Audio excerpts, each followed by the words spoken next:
right. This is a special request from Rana. Paid request, Sofia Isella, Us and Pigs. I'm going into this blind. I like to do blind stuff, blind reactions, so it's organic. You know, I don't edit this, that, and the third. Let's get right into it, man. See what we got here.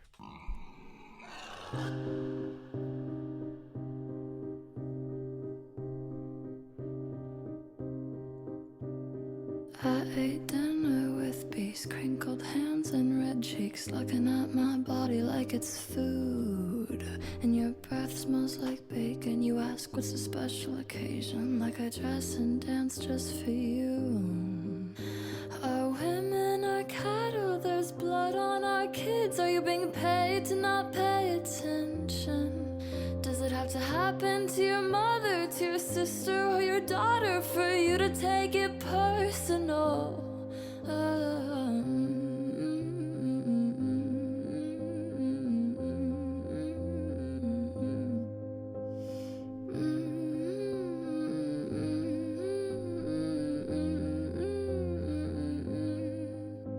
So pump us full sperm, put us in a barn. Us and pigs on a Mississippi farm. In 9 months we'll have a kid you won't care about.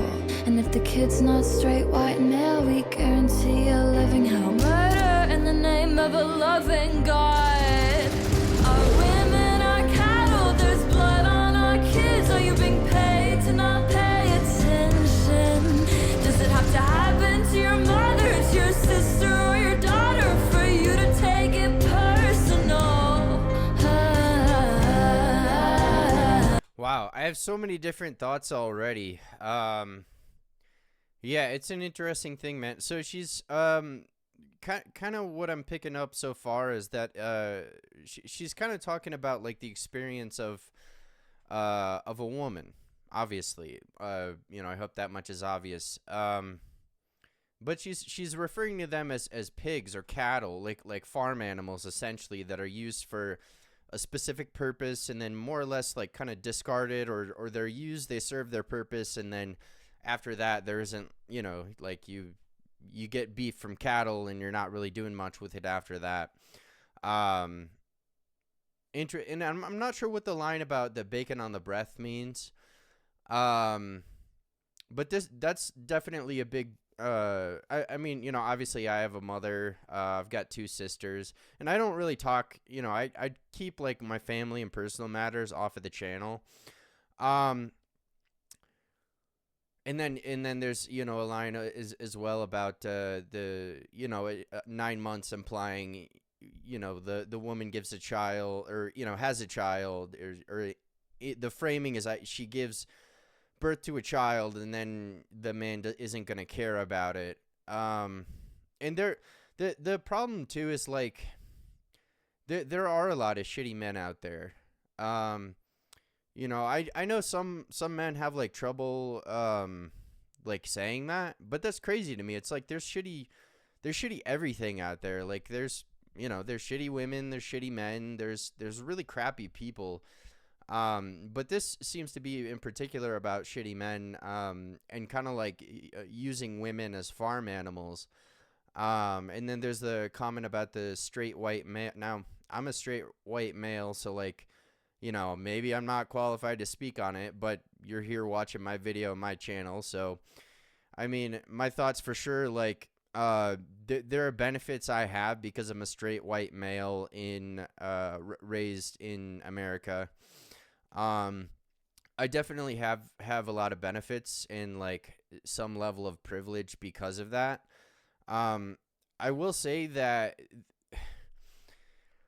one of my main difficulties with like labeling a group of people that large is that oftentimes you overlook the class struggle of poor people by saying, oh, you're a straight white male, so therefore like your life's gonna be easy.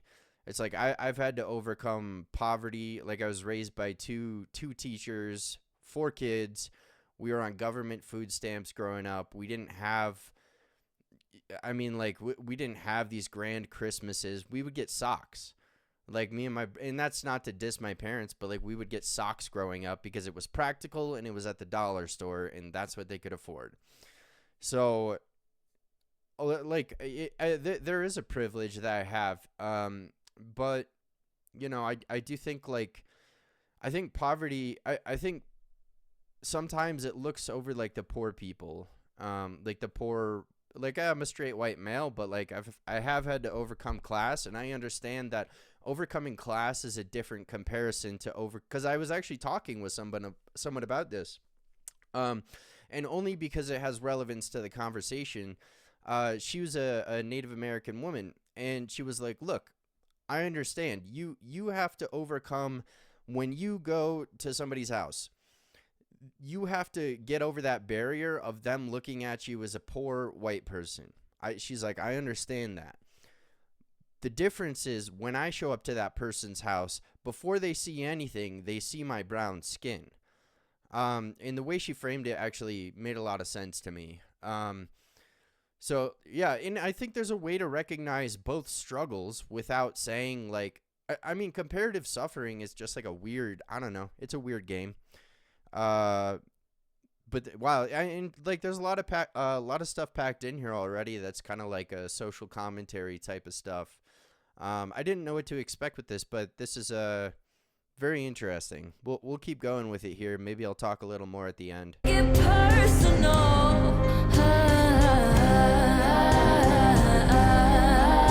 Also, she may be talking about, like, specifically the R word, rape.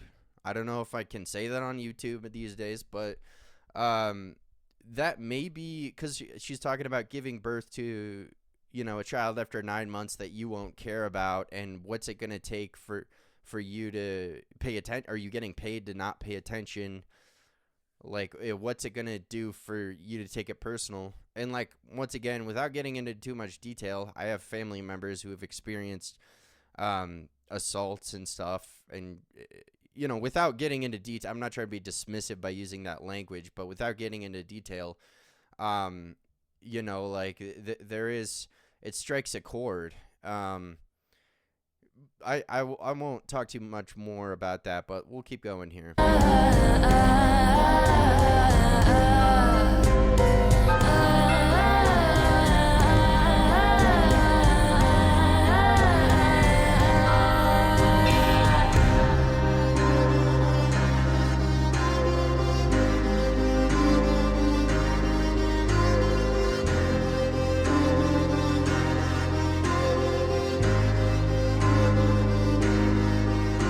So burn the witch alive, drink her dirty water, be prepared for the Mississippi slaughter. Mistress gets a pass, 'cause your wife can't find out.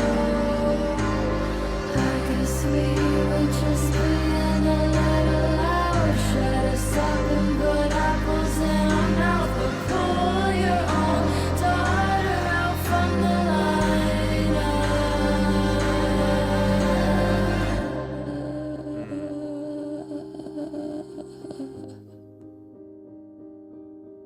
It's interesting that she ends it with that like, it sounds like raspy, almost like a dying singing note, like a distressed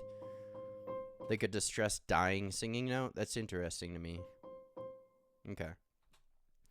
Yeah, and I don't know, like, there's multiple references to Mississippi, and so I don't know exactly what that is. Or you guys, like I'm, once again, the thing about me, I'm always open-minded to being wrong, but I need people to, like, one human being can't, I can't full-time think about these issues, because I'm not a philosopher and I have to pay my bills. So I'm always open to being wrong, but I need, like, some kind of, like, well, have you thought about it like this? And then, there's the discourse that makes people more intelligent and more open-minded to other people's experiences as well. I'm not sure what the Mississippi references are to, but I do find it very interesting that she says, pick your daughter out of the lineup.